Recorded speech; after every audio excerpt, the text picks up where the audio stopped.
Okay, so do you find yourself standing outside your house, staring at your house, and wanting to make your house look better?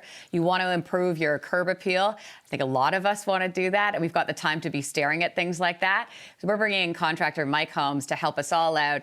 Hey, Mike, good to see you. Good morning, Lindsey. How are you? I'm great. Firstly, how are you doing? I'm doing pretty good. This has been a forced vacation for me, actually. I was filming in Vancouver and they sent me home. All of a sudden, I'm home for about a month and a half, and I'm really enjoying this. I'm working on my deck. I think that things are nice and calm, and I'm okay with this.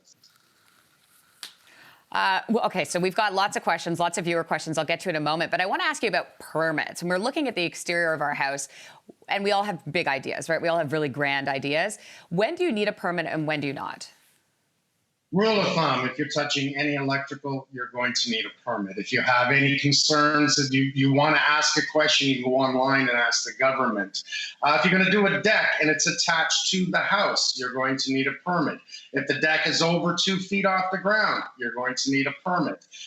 Your fencing, a lot of people don't pay attention to this. You want to stay in line. So you want to do a land surveys to make sure you're on your property line, because if you go on somebody else's property line, this can cause a problem in the future. Other than that, additions, we all know that. But if you really don't know, just ask. Yeah, that's a good rule of thumb. Okay, let's talk about some quick and easy fixes that you can suggest for people that really want to pack a big punch. Quick and easy. Well, curb appeal is everything. Clean up the property, do some landscaping, change the front door, windows. How bad is your siding or the veneer on your house? These are the little things that can make a big difference. Your roof. We want to protect the house from the outside in. Look at the shingles. If it looks bad, obviously it is bad. Don't wait for it to leak. So change the roof. These little things we do make a big difference and raise the value of your property. Mary on Facebook asks, Mike, how do I repair a crack in my patterned concrete on my front porch? Do I have to replace the whole thing?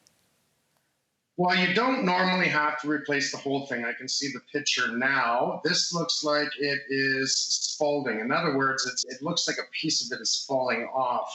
You're going to have to bring in a professional concrete guy, and he's going to have to use some really special products there. I don't really want you to take it all off and do it again because it's going to cost a lot of money. I would try that repair first.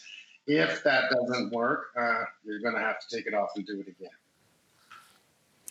One viewer on Instagram asked this, is it a good idea to change your attached garage into square footage in your home? What do you think?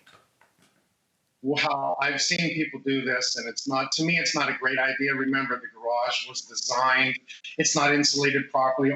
You can do it. I mean, you're going to have to get the permits, your electrical and everything else, insulation, etc. But that garage is like a pool. Most people love a pool. Half people don't love a pool. Same as the garage.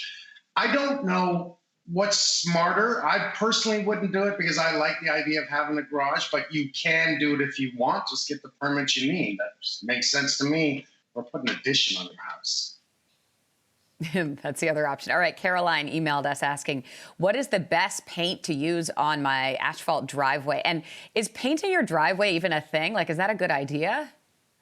Painting your driveway, absolutely not. Sealing your driveway, that is a great idea. I do not recommend an oil-based product. What I'm looking at, and I want everyone to know this, you want a water-based product. It works very well. It resists gasoline, oil spills. It goes down easy with a squeegee, a brush, a roller. You can do it yourself. And what's good about it, it will protect the driveway from Mother Nature and last a good up to 3 years. Every 2 years, if you were to do this, it would really keep that curb appeal once again. No paint, water-based is what you're looking for, and it's a perfect seal. Listen, speaking of perfect, I didn't know that you were a drummer. I'm looking at your drum kit on the side. If I'd known that, I would have had you wail on the drums for us a little bit at some point. Maybe the next time we chat with you, Mike. Hey, good to see you. Good to see you as always. And thanks so much for the great info. We also want to mention that Mike's show, Holmes, Next Generation, will be broadcasting on CTV Life. That is in June. Thanks for joining us this morning. Thanks for watching. If you like this, be sure to subscribe here. And you can check out more Your Morning videos right here.